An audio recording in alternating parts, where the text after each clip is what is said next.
अशा प्रकारे माफीवीरांचा माफीनामा आलेला आहे. तुम्हाला माहीत असेल मी कोणाबद्दल बोलतेय ते. मला काय म्हणायचं आहे, जर वक्तव्य करून परत माफीच मागायची असेल, तर अशी वक्तव्य करायचीच कशाला? म्हणजे मी काय म्हणते, अंथरूण पाहून पाय पसरायचा ना कधी पण माणसाने.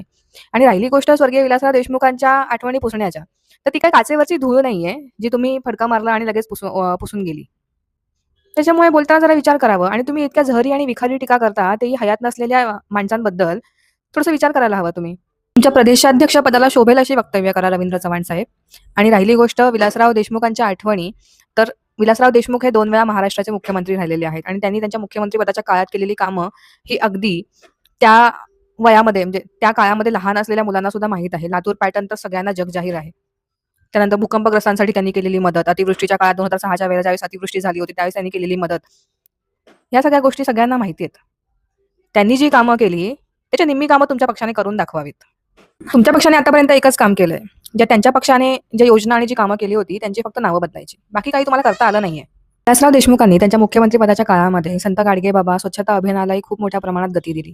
महाराष्ट्र राज्य वित्त विकास महामंडळ, महाराष्ट्र राज्य अल्पसंख्याक विकास महामंडळ या सगळ्यांची स्थापना त्यांच्याच मुख्यमंत्री पदाच्या काळात झालेली आहे. इतकंच काय, तर सेसच्या स्थापनेला मंजुरीही त्यांच्याच काळात मिळालेली आहे. त्याच्यामुळे हा जो बोलघेवडेपणा तुम्ही करता ना, तो थोडा विचार करून करावा.